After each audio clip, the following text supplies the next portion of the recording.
Para sa akin, hindi ka OA. Hindi ka rin mali sa nararamdaman mo.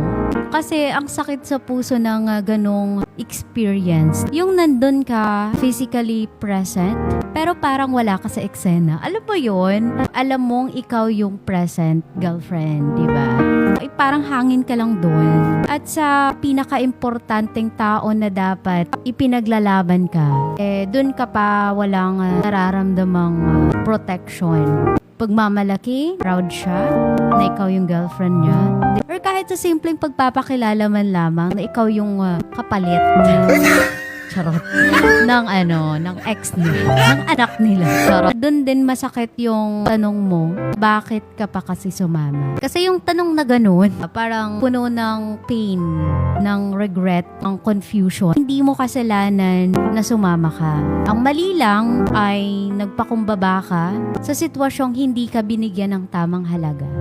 Minsan kasi, the way a person treats you in public reflects the way he sees you in private.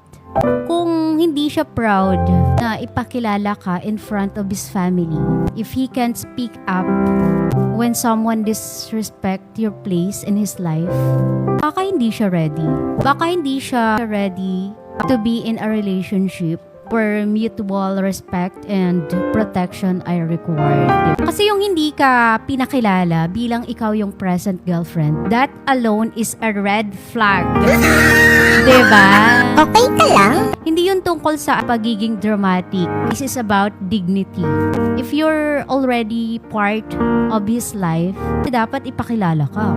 Dapat proud siyang pagsigawan. This is my girlfriend, ganon. Not pinsan, not silence, not pretending. Puro puri doon sa ex-girlfriend. Alam mo, Marian, mahirap maging present habang buhay ang multo ng nakaraan. Nakikita mo pa lang na pinariringgan ka, tapos yung current boyfriend mo nakikitawa, nakikibanding. Nakakabastos yun, di ba? Hindi man lang inisip yung mararamdaman mo. Hindi ka man lang pinaglaban. Nung hindi ka pinaglaban, that's where it hurts the most. Kahit may misunderstanding, ang lalaking seryoso sa'yo, i-insist ang lugar mo sa buhay niya at sa buhay ng pamilya niya. At mas lalong sa buhay ng mga taong nakakasalamuhan niya. He won't allow other people na maliitin ka ng ganun lang. So, anong dapat mong gawin, Marian? Mahalin mo yung sarili mo higit sa lahat.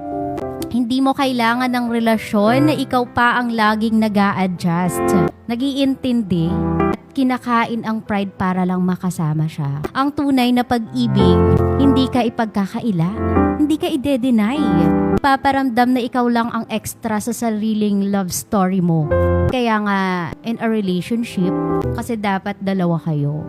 Kaya nga partner, kaya nga couple. Kasi dapat dalawa, hindi pwedeng isa lang. So if you're asking, if you're making it too big, hindi. Kung kailangang ipilit ang lugar mo sa buhay ng isang tao, baka hindi talaga ikaw ang nakalaan doon. You deserve someone who won't hesitate to say, this is my girlfriend. This is the woman I love.